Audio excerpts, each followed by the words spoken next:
This is Mike and James from 850 Armor Works, and we're bringing you a quick forearm tutorial covering Stormtroopers, Shoretroopers, and tank drivers.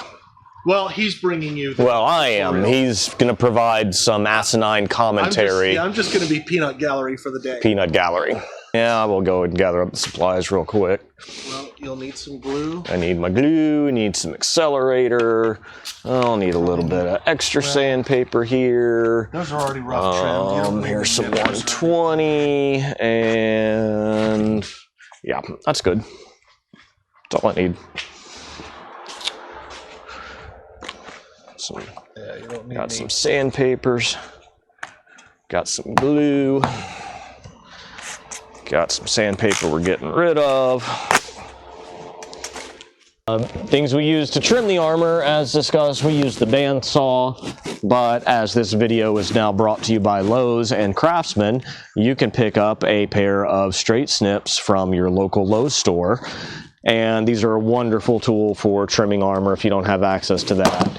If you absolutely have to, you can always trim them out with a fiberglass reinforced cutoff wheel. That's when you really do need to be worried about ABS melting and smoke. That's the only time you have to worry about the smell on ABS, is if you have smoke.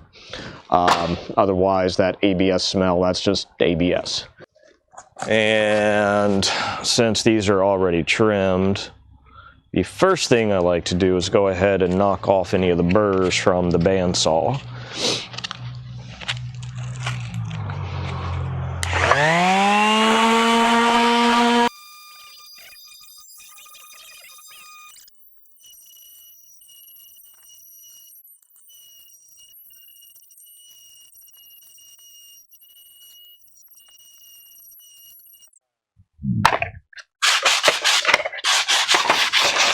I don't know if you could really see, but something that I try to do when I'm sanding these is the sharp corners where your 90-degree angles are. Those can get really sharp when you're trooping. All you got to do is that, and it knocks it down to a much more reasonable stub. And that's where the trusty belt sander comes into play too, because you can even see here, didn't do the best job trimming on the bandsaw, but that's what the belt sander is for. You know, sometimes it skips up, but I like to knock off all the burrs so everything doesn't turn into like one melted glob you have to peel off after you take it to the belt sander. Shit, most of these are already... So there's your before. Well, thank you, because I trimmed them.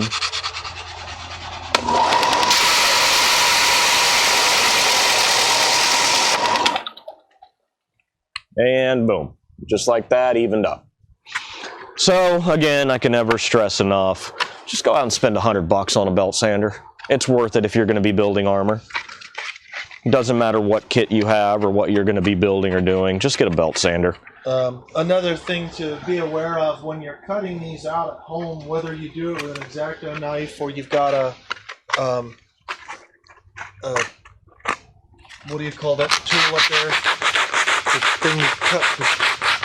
Bandsaw. Bandsaw. I can't brain today. Bandsaw, Dremel tool, shears, snips. No matter how you cut them out, sometimes you can get some weird angles, and it helps to run your finger along your edges and feel for any really sharp spots. You don't want to like run your hand so hard that you're going to slice your finger open, but just check for that stuff, because finding out after you've assembled everything and when you're in the middle of a troop that you've got some really sharp thing digging into your skin is not the best way to find out. So just, it only takes a second to check each piece. It's not hard. Yeah, so that was really just an example of the trimming and sanding. These were already trimmed and sanded out. Forearms are just really some of the most simple things you can put together. Make sure you get your left and rights right. One side's going to have an indent, one side isn't. You can always butt join it too, but these were designed to overlap. And pretty much like always, sand before you glue. You said butt join. Butt join. So we're just going to sand the edge that gets glued here. Double check. Yeah, inside, outside. There we go.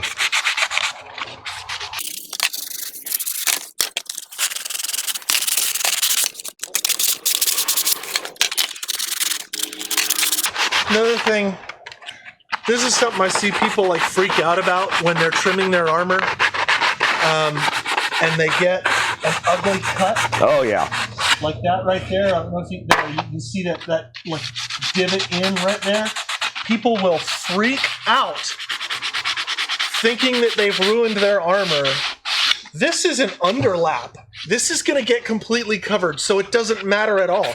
Even if you had done it on this side, again, look at what you're working with, figure out where it's going to go. Chances are you don't need to worry about it, but if you do, you can always just sand it back down flat. It's no big deal. And then with these new suits, we got these giant cover strips that go over everything. Yeah, those cover strips are going to cover up a multitude of... So really, even if you accidentally trim off at the wrong spot, you can always glue plastic back in and do a butt joint.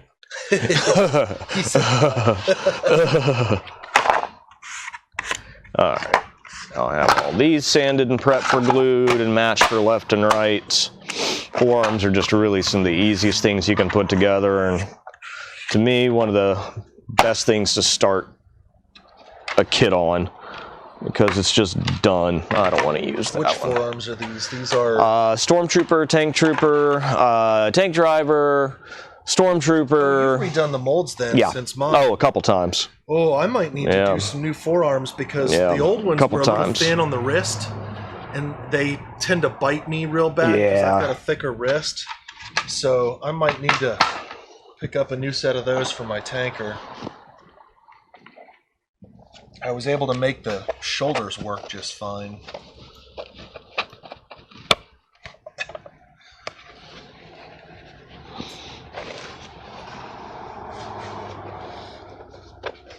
Just a little super glue down the seam, and if you want to make it go fast, get the accelerator in there, and you can hear the crackling and fizzing and popping of the chemical reaction working. Oh, the mic's probably not picking that up. The mic's probably not picking up the crackling. Oh, who knows? Snap, crackle, pop. Just think about that. You'll hear that inside your armor. And then come back and do the same thing to this side. Now, you can, instead of making them just one solid piece, you can do Velcro on one side. I prefer to have the rear side be the Velcro, so if you're standing in a picture, you know, you don't see any laps, but that's just a little anal pet peeve of mine. I tend to prefer the Velcro. It just sometimes makes it easier for taking your armor off, putting your armor on.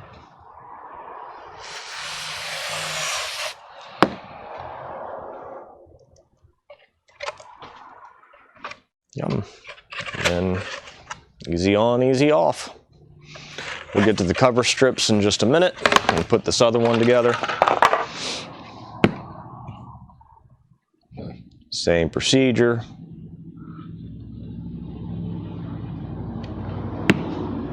Just a little bit of glue. Line it up. If you get a little off, you get a little off. Big deal. Forearms like this are kind of universal. I mean, there's only so many ways that it can go together, so regardless of what suit you're working on, or really even who the manufacturer is. Yeah, and like we said, even though these were designed to be overlapped, they can be butt joint just the same. Yeah. And it makes no difference whatsoever. Yeah, you're going to have the cover strip on there. Yeah, I prefer overlap assembly. It's just easier. Nah, that's why I have dirty shirts. Okay. I mean, you can't keep a work shirt clean, and call it a work shirt for a reason. And here I'm wearing my fancy shirt today. Well, you're moving so fast today that I can barely see you, so. Yeah. I'm hobbling a little faster than normal. Well, all right there, Barry. Barry? Because he does all the Flash. Barry, isn't his name Barry from the Flash? I don't know. I watched. Well, you're wearing a Flash shirt. I thought his name. Oh, okay. No, never mind then. Yes, my wife dresses me, I have no shame in saying that. At least she buys you clothes. Now that the forearms are assembled, now comes the cover strips. Just giant blocks of resin that are going to get glued over the seam to hide the seam. So, same deal. I am sitting here sanding before we glue.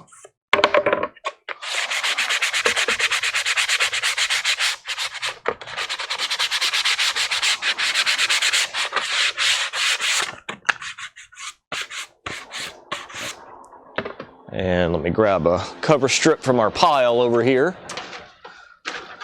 Yeah, these will be fine. These will be fine. And they come unfinished on the bottom, so this is where the belt sander comes in handy again.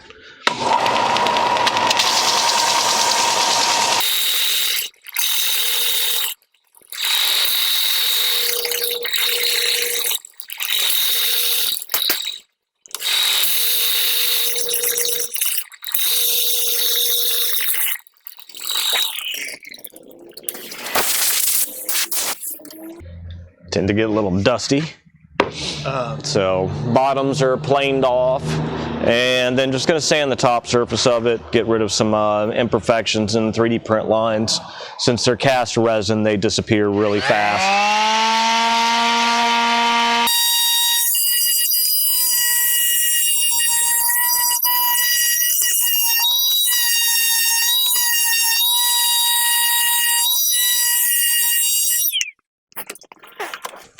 Little safety warning, if you're doing this at home, like in your living room or something, wear some sort of a dust mask when you're sanding resin, just because it's pretty gnarly stuff. I just chop it up and snort it in lines, that's all. You know, you build up an immunity to it after a while. But we do not endorse people engaging in unsafe work practices. So wear a safety mask. Don't be like him. And wear eye protection. Just wear a whole bomb squad suit, okay? Before you mess with any prop. No, that's just a whole bomb squad suit. But that'll keep you protected. Sanded resin is pretty nasty stuff. All right, how about a hazmat suit? You don't want to be breathing it in. Oh, well. Just get yourself a dust mask. So. Or go outside and sand it with a good breeze. Grab the pencil. Nice and ventilated. To put in the cover strips, yes, they're made extra long because they are intended for more than just this. Line it up over that seam. Get yourself a couple of pencil marks to follow because you know that's where the glue is going to be. Where it's going to set. And get you some glue in here.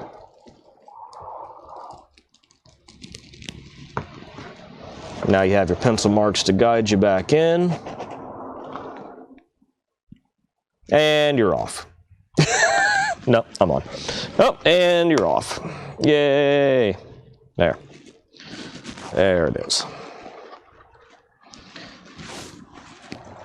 And shoot a little bit on the inside to activate. And we'll just cut this off at the back with a Dremel. It's easier to line up on the front, and it also, people notice the front of your armor more than they'll notice the backs down here. So because of the way the lines are etched in, you're better off lining it up along the front.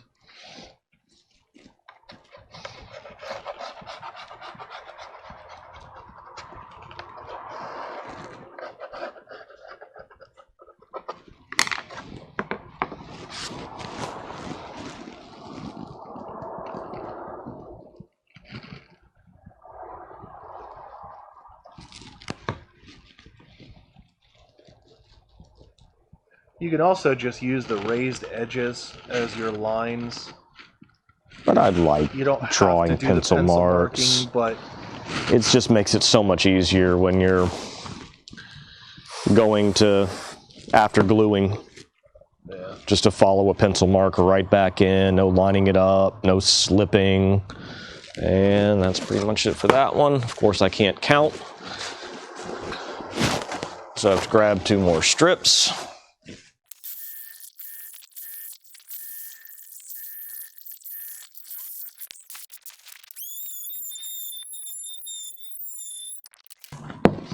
And in case we missed it the first time,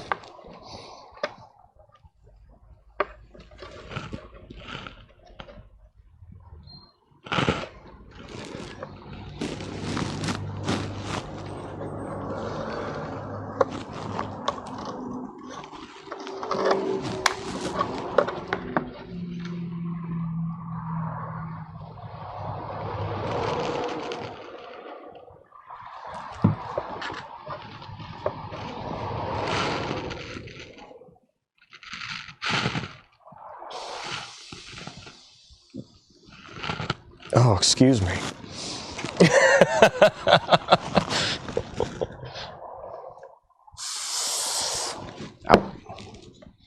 Well, you spray so much more of that stuff than I do. It is so uncontrollable out of that can.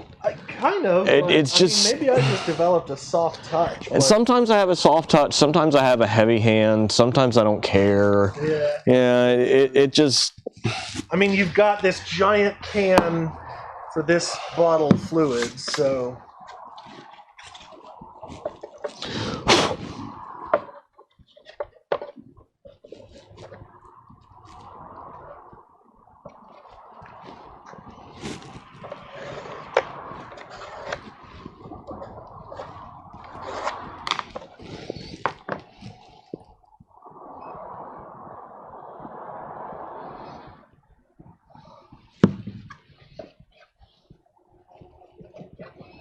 Your glue line looks like a 2-year-old.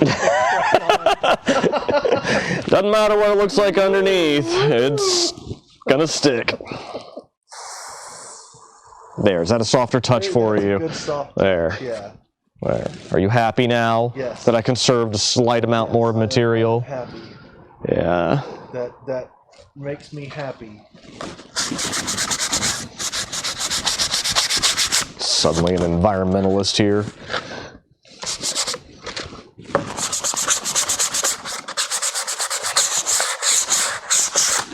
All right, I'm just going to drag the Dremel over real quick. Belt saw. That's what I was thinking of earlier. Belt saw. Yeah, the belt saw. I couldn't. My brain wasn't braining. So to get rid of the overlap, Dremel tool and a fiberglass reinforced cutoff wheel.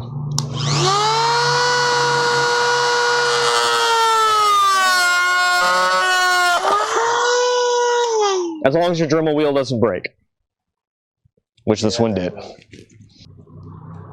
I was thinking bandsaw. With the blade that's in it right now, no.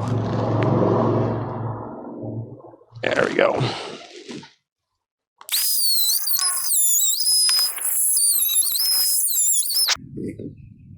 And that was that. Anything left can be evened up on the belt sander.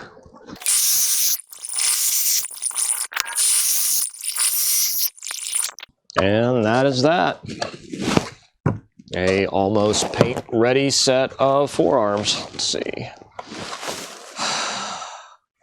That's the left. That's the right. And you're good to go. And that looks like that was it. So those were our forearms, and thank you, and we'll see you on our next video.